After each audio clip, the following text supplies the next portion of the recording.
السلام علیکم پیارے ساتھیوں، سیدہ وائس پر آپ سب کو خوش آمدید۔ آج کی یہ سچی داستان ہے ایک باپ کی۔ کیا کیا اس نے اپنے گونگے بیٹے کے ساتھ؟ دل کو رلا دینے والی یہ کہانی سنتے ہیں۔ اس سے پہلے ہمارے چینل سیدہ وائس کو سبسکرائب کریں اور بیل کو ضرور دبائیے۔ بیچارہ کاشی پرسوں دوپہر کو اس دار فانی سے کوچ کر گیا۔ اللہ پاک میرے عزیز دوست کی مغفرت فرمائے اور اس کو جنت الفردوس میں اعلیٰ مقام عطا فرمائے۔ کاشی سے مجھے دلی لگاؤ تھا۔ وہ آواز کی نعمت سے محروم تھا۔ اس سے لگاؤ کی ایک وجہ یہ بھی تھی کہ اس کے اور میرے غم ایک ہی تھے۔ اس کی اور میری کہانی بھی ایک سی تھی۔ اس کے والد کا نام اور میرے والد کا نام بھی ایک ہی تھا۔ اس کے والد نے بھی اس کے سر پر ستیلی ماں کا سایہ ڈال دیا تھا اور میرے والد نے بھی۔ ہم دونوں ایک ہی گلی میں رہتے تھے، بستی حافظ آباد کے بیچ میں۔ ہم رہائش پذیر تھے۔ گلی شروع ہوتے ہی پہلا مکان کاشی کا تھا اور گلی کا اختتام میرے گھر پر ہوتا تھا۔ کاشی کے والد کسی زمانے میں ٹھیکیدار ہوا کرتے تھے۔ یہ وہ زمانہ تھا جب ان کی پہلی بیوی ان کے ساتھ رہتی تھی۔ ان کی جوان اولاد کا ساتھ اسے حاصل تھا، مگر یہ جو قدرت ہے نا، یہ بندے کا امتحان لیتی ہے۔ کاشف کے والد سے بھی وہ امتحان لیا گیا، مگر وہ بیچارہ اس امتحان میں ناکام ہو گیا۔ اوہ، اسے بیچارہ کہنا بیچارے کی توہین کرنے جیسا ہے۔ وہ ایک مطلبی، مکار، دھوکے باز اور ظالم انسان تھا۔ اپنی اولاد پر وہ بہت ظلم کرتا تھا، بہت مارتا تھا انہیں۔ جو چیز ہاتھ لگتی اسے کھینچ کر مار دیتا۔ مجھے آج بھی یاد ہے وہ دن جب کاشی کے بڑے بھائی کو اس کے والد نے مارا تھا۔ اتنا مارا کہ اس کا سر پھٹ گیا۔ اس کا گریبان اس کے خون سے سرخ ہو گیا تھا۔ کاشی کا بھائی چیختا رہا، چلاتا رہا، مگر اس ظالم بے رحم باپ پر کوئی اثر نہیں ہوا۔ اس لکڑی پر کیل لگی ہوئی تھی۔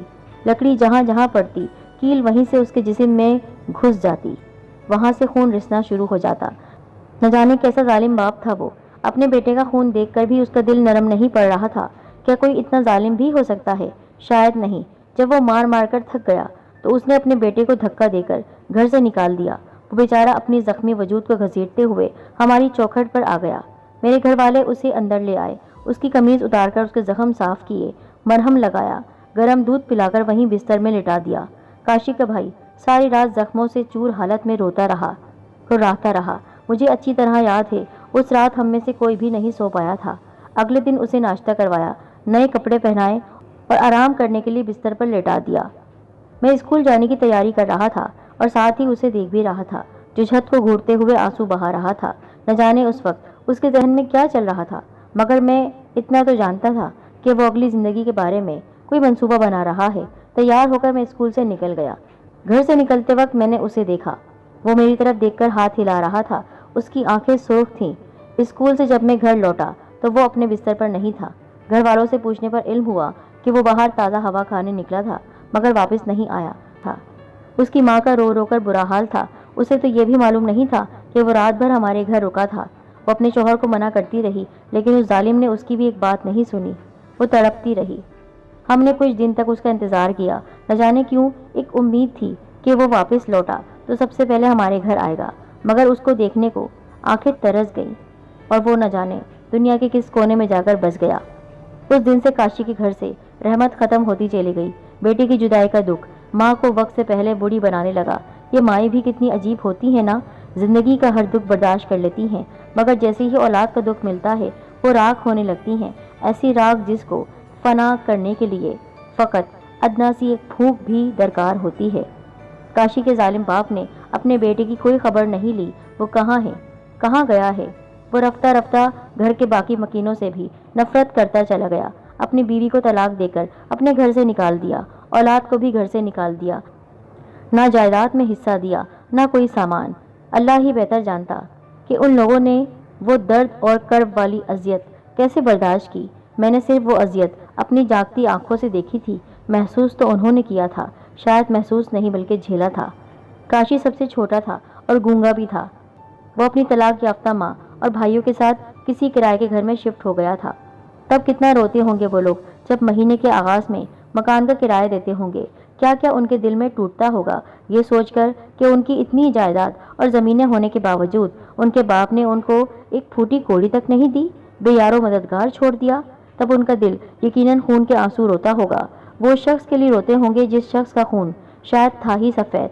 آہ، اے برے وقت، تو اچھوں کے ساتھ اتنا بے رحم کیوں ہوتا ہے؟ کیوں اتنا برا ہے کیوں اچھوں کے ساتھ اتنا برا سلوک کرتا ہے؟ کاشی کے باپ کا گھر قبرستان کی مانند ہو گیا تھا، جہاں نہ کوئی آتا تھا نہ جاتا تھا، ہر وقت تنہائیاں رقص کرتی تھیں، اور کاشی کا باپ اکیلا ان تنہائیوں سے زور آزمائی کرتا تھا۔ جب اس نے محسوس کر لیا کہ وہ ان تنہائیوں سے کسی طرح بھی جیت نہیں سکتا، تو ان تنہائی کو ختم کرنے کے لیے اس نے ایک نیا ہمسفر چن لیا۔ اس نے دوسری شادی کر لی۔ نئی دلہن کے آتے ہی کاشی کے باپ کی ٹھیکیداری بھی چلی گئی اور خاصے نقصان بھی اٹھانے پڑے۔ نئی دلہن کے نخرے تو آسمانوں سے باتیں کرتے تھے، نئی سے نئی جیولری بنواتی، ہر دوسرے دن ایک آدھ نئے کپڑے سلواتی، باہر کے کھانے کھاتی، گھر میں کچھ نہیں کرتی تھی۔ کاشی کے باپ نے نیا کاروبار شروع کر لیا، موٹر بائک کا شو روم بنایا، جو نئی بیگم کی روز روز کی عیاشیوں کی نظر ہو گیا۔ اس کی اولاد جب اس کے ساتھ تھی کیونکہ وہ اس کے بازو تھے، مگر ان کے جاتے ہی وہ بازو بیکار ہو گئے، اس کا وجود بیکار ہو گیا، صرف چلتا پھرتا نصیب کا مارا بن گیا۔ جب ہر کام کر کے تھک گیا تو اس نے آٹے کی چکی بنا لی، لیکن وہ بہت شاطر تھا۔ اس نے دیکھا کہ اکیلا میں یہ کاروبار نہیں چلا سکتا ہوں، کام نہیں کر سکتا ہوں، جوان بازو چاہیے، تو اس نے اپنی پہلی بیوی سے رابطہ کیا اور اس بیچاری کو پھانس کر کہا کہ کاشی کو میرے پاس بھیج دو، میں اسے بہت یاد کرتا ہوں۔ وہ بیچاری اپنے چالاک اور شاطر خاوند کے آنسو کو سمجھ نہ پائی اور دل پر پتھر رکھ کر کاشی کو اپنے شوہر کے حوالے کر دیا۔ بہت دنوں کے بعد کاشی کو اپنے سامنے دیکھ کر میں بہت خوش ہوا۔ وہ اب میری طرح جوان ہو گیا تھا۔ اسے گھر کے ایک تاریک کونے میں واقع کمرہ، جو ایک بہت پرانا اسٹور نما کمرہ تھا، دے دیا گیا۔ ایک چارپائی، ایک بستر اور کپڑے، وہی 3 سوٹ تھے جو وہ اپنے ساتھ لایا تھا، ایک خستہ حال جوتا جو اس کے بھائی کا تھا، وہ پہن کر آ گیا تھا۔ یہ چند چیزیں اس کی ملکیت تھیں، کروڑوں کی جائیداد سے اسے بس یہی ملا تھا۔ واہ رے مطلبی باپ، قربان تیرے پتھر دل پر۔ اگلے دن سے کاشی کو اس کا باپ اپنے ساتھ آٹے کی چکی پر لے جانے لگا۔ 2 دن کے اندر کاشی سارا کام سیکھ گیا تھا اور پھر چکی خود ہی سنبھالنے لگا۔ اس کا باپ بس دکان کے سامنے کرسی ڈال کر بیٹھا رہتا اور پیسوں کا حساب کتاب اپنے پاس ہی رکھتا۔ کاشی صبح اپنے باپ کے ساتھ گھر سے نکلتا اور شام کے بعد گھر لوٹتا۔ جب وہ واپس آتا تب اس کے کپڑے، منہ اور سر سفید ہوتا تھا، اس کے پورے جسم پر جگہ جگہ آٹا لگا ہوا ہوتا تھا۔ کاشی کی سوتیلی ماں بہت چالاک عورت تھی، اس نے لمحے سے پہلے وہ گھر اپنا نام لکھوا لیا تھا۔ جب کاشی کے باپ کو پتہ چلا کہ وہ بانجھ ہے تو انہوں نے ایک بچی کو گود لے لیا اور اس کو کچھ نہیں کہا، کیونکہ وہ جانتا تھا گھر اس کی بیوی کے پاس ہے۔ میں تب ان کی سوچ پر افسوس ہی کر سکتا تھا۔ اپنی سگی اولاد کو تو گھر سے دھکے دے کر نکال دیا اور اب کسی اور کی اولاد کو گود لے لیا۔ کیسی سوچ تھی ان کی، اپنی اولاد کو نوکر بنایا ہوا تھا، لیکن دوسرے کی اولاد کو، لے پالک کو سینے سے لگایا ہوا تھا۔ کیا کبھی اس نے یہ نہیں سوچا کہ اس کی اولاد کو جب اس بات کا علم ہوگا تو ان کا دل کتنا خون کے آنسو رویا ہوگا، زمانے بھر کی نظروں کا کیسے انہوں نے سامنا کیا ہوگا۔ میرا دل چاہتا تھا کہ میں اس شخص کو، اس ظالم باپ کو جہنم واصل کر دوں۔ نہ جانے کیوں مجھے وہ زہر لگتا تھا، اور اب اور بھی۔ وقت آہستہ آہستہ گزرتا گیا، بہت سے موسم گزر گئے، چہروں کے رنگ بدل گئے، بہت اچھے اچھے لوگ دنیا سے کنارہ کش ہو گئے، زمین کے اندر جا کر سو گئے۔ کاشی جب بھی شام کو چکی سے واپس آتا، میرے پاس میری دکان پر ضرور آتا، کچھ کھانے پینے کی چیزیں خریدتا، کچھ باتیں سنتا۔ کاشی گونگا تھا، مگر میرے لیے نہیں، کیونکہ مجھے اس کے اشارے سمجھ آتے تھے۔ میرے ساتھ بات کرتے وقت اسے آواز کی ضرورت محسوس نہیں ہوتی تھی، میں اس کے ہر اشارے کو بآسانی سمجھ لیتا تھا۔ اکثر وہ مجھ سے اپنے باپ کے اس ظالمانہ سلوک کا ذکر کرتا تھا، اپنی سوتیلی ماں کے سوتیلے پن کا رونا روتا تھا، اپنی سگی ماں سے دور تھا۔ کاشی کو اس کے گھر میں نوکروں کی طرح رکھا گیا تھا، وہ بیچارہ کسی سے کچھ کہتا بھی نہیں تھا۔ جب وہ ہر دکھ کو، ہر تکلیف کو بنا کسی سے کہے برداشت کرتا تو مجھے اس پر بہت ترس آتا تھا، کیونکہ اس کا اور میرا غم سانجھا تھا۔ میری بھی سوتیلی ماں تھی۔ بہت سالوں سے میں نے اس کو کبھی ایک ہی رنگ کی شلوار قمیص پہنے نہیں دیکھا تھا۔ اب تک اس کے پاس میں نے کوئی نیا جوڑا نہیں دیکھا تھا۔ وہی 3 جوڑے جو لے کر آیا تھا وہی اس کے پاس تھے۔ اس کے باپ نے اس کو نوکر بنا کر رکھا ہوا تھا، پر اب تک کوئی نیا جوڑا اس کو نہیں دلایا تھا۔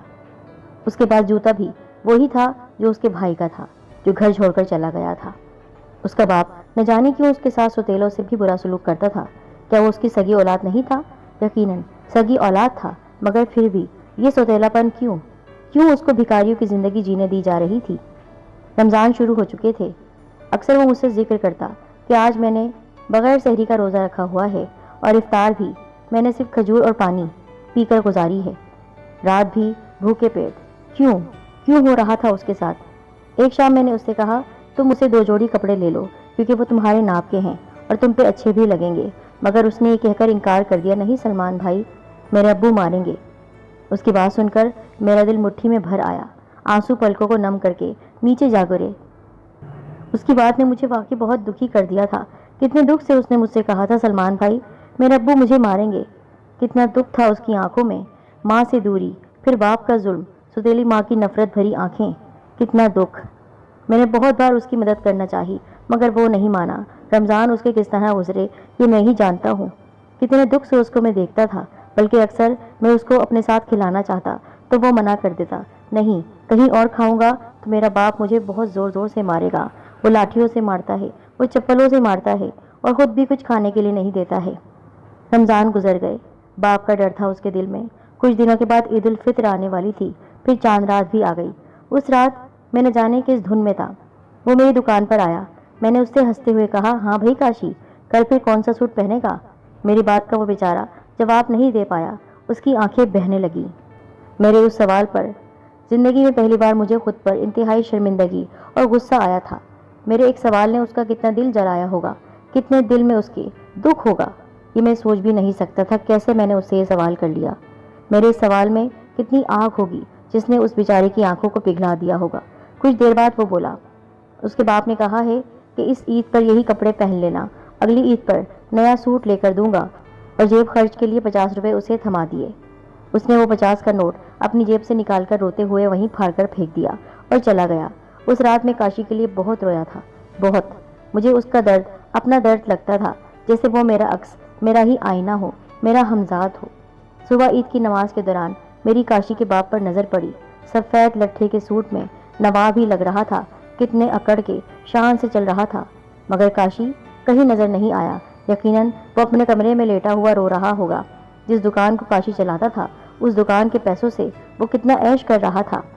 جب میں گھر واپس آیا اور اپنے بہن بھائیوں کو عیدی دینے لگا تو کاشی کی سوتیلی ماں سج دھج کے کھیر بنا کر ہمارے گھر آئی۔ گاؤں میں عید کے دن ایک دوسرے کے گھر نئے نئے پکوان بنا کر دیے جاتے ہیں، اس لیے وہ کھیر بنا کر لائی تھی۔ چہرہ میک اپ سے لدا ہوا تھا، کتنا مہنگا سوٹ اس نے پہن رکھا تھا۔ اس کا سوٹ دیکھ کر میں نے اندازہ لگا لیا وہ کم سے کم 7 سے 8 ہزار کا ہوگا، اور 2 سے 3 ہزار کے درمیان جوتے، لیکن کاشی کے لیے وہ 500 کا سوٹ بھی تیار نہیں کروا سکے۔ لعنت ہے ایسے لوگوں پر، لعنت ہے ایسے پیسے پر۔ کچھ دنوں کے بعد کاشی بیمار رہنے لگا، بخار اور کھانسی نے اس کو ختم کرنا شروع کر دیا۔ اس سے ٹھیک سے چلا بھی نہیں جاتا تھا، مگر اس کا باپ زبردستی اس کو چکی پر لے جا کر کام کرواتا اور خود نواب بن کر کرسی پر بیٹھتا۔ میں اس کے باپ پر حیران تھا۔ پچھلے سال وہ عمرہ بھی کر آیا تھا، 5 وقت کی نماز بھی ادا کرتا تھا، مگر اولاد سے ایسا سلوک، سگی اولاد سے۔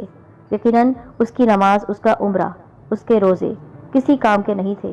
جو شخص اولاد کے حقوق ادا نہیں کر سکتا وہ اللہ کے حقوق کیسے ادا کر سکتا ہے؟ کچھ دن پہلے کاشی کے باپ کو لوگوں نے کہا، یار تم کیسے بنتے ہو، تمہیں ذرا ہوش نہیں ہے؟ تمہاری سگی اولاد ہے وہ، ایک تو ماں سے دور ہے اور پھر اس کو سوتیلی ماں کے ساتھ رکھا ہوا ہے، اتنا بیمار ہے، کوئی اس کی خدمت کرنے والا نہیں ہے، تم نوکروں کی طرح اس سے کام کرواتے ہو، کم از کم اسے اس حالت میں ڈاکٹر کے پاس تو لے جاؤ۔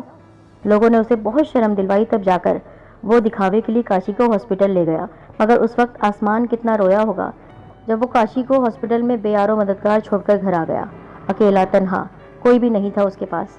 گھر آ کر اس نے اپنے بڑے بیٹے کو کال کر کے بتایا، تمہارا بھائی ہاسپٹل داخل ہے، اسے گھر لے جاؤ، ہمیں اس کی کوئی ضرورت نہیں ہے۔ کلیجہ پھٹ گیا تھا میرا جب میں نے سنا کہ میرا دوست کاشی اکیلا ہاسپٹل میں ہے، اس کا باپ ہاسپٹل میں اکیلا چھوڑ کر گھر آ گیا ہے۔ اس کو اللہ کبھی معاف نہیں کر سکتا ایسے شخص کو جو اتنا ظالم ہے، جو اولاد کو یوں زندہ درگور کر رہا ہو۔ کاشی کے بھائی نے جب جا کر کاشی کے ٹیسٹ کروائے، کاشی کو کینسر ہو گیا تھا، وہ بھی آخری سٹیج پر۔ وہ اسے شہر کے ہاسپٹل لے گیا، کاشی کے ساتھ کاشی کا بڑا بھائی اور ماں تھے، مگر کاشی کے باپ نے ایک دفعہ بھی فون کر کے نہیں پوچھا کاشی کیسا ہے، کیا علاج کے لیے تم لوگوں کو پیسوں کی ضرورت ہے یا نہیں۔ اور میرا دوست کاشی اسی دن اس جہان سے اگلے جہاں کو رخصت ہو گیا۔ مجھے جب یہ خبر ملی تب بھی بستر پر لیٹا میں سو رہا تھا۔ کاشی کی وفات کا سنتے ہی میرا دل خون کے آنسو رونے لگا، اور میں نے اس کی مغفرت کی دعا کے ساتھ اللہ کا شکر ادا کیا کہ اس نے اپنی محبت میں کاشی کو اپنے پاس بلا لیا جنت میں، کیونکہ یہ دنیا اس بیچارے کے لائق نہیں تھی، یہ دنیا والے اس کے لائق نہیں تھے۔ کاشی کا بھائی کاشی کی میت اپنے باپ کے گھر لے کر نہیں آیا۔ اسی دن کاشی کے والد کو لوگوں نے جو باتیں سنائی، اگر اس میں شرم ہوتی تو وہ سن کر مر جاتا، مگر نہیں، ایسے لوگ مرتے نہیں ہیں بلکہ عبرت کا نشان بنتے ہیں۔ اور مجھے یقین تھا کہ وہ دن دور نہیں ہے کہ اس کے ساتھ وہی سلوک ہوگا قدرت کی جانب سے۔ اور سچ میں نے اپنی آنکھوں سے اس کو دیکھا، تڑپتے ہوئے۔ بہت سخت بیمار پڑ گیا تھا اس کا باپ، اس کو ایک ایسی بیماری ہو گئی تھی جس سے اس کے جسم میں کیڑے ہو گئے، ناسور بن کر اس کے زخم دکھ رہے تھے۔ اس کی دوسری بیوی ستیلی ماں کاشی کی اس کو چھوڑ کر بھاگ گئی۔ وہ شخص لاچار ہو گیا، تنہا تھا، کوئی نہیں تھا اس کے پاس، بستر پر پڑا رہتا تھا، ہل نہیں سکتا تھا، اور اسی حالت میں، اسی عبرتناک حالت میں اس کے باپ کی بھی موت ہو گئی۔ جس طرح اس نے اپنے معصوم بیٹے کو، اپنی معصوم بیوی کو بے یار و مددگار چھوڑ دیا تھا، جنہوں نے کوئی شکوہ نہیں کیا تھا، خاموشی سے وہ چپ رہے، اپنی زندگی جیتے رہے۔ ایک تو خاموشی سے چلا گیا دنیا سے، ایک نے گھر چھوڑ دیا، بیوی نے کبھی بددعا نہیں دی۔ اس کو قدرت کوئی سزا تو دینے والی ہی تھی، اور ایسی سزا جس کو دنیا نے دیکھا اور دنیا اس پر لعنت کر رہی تھی۔ بیچارہ کاشی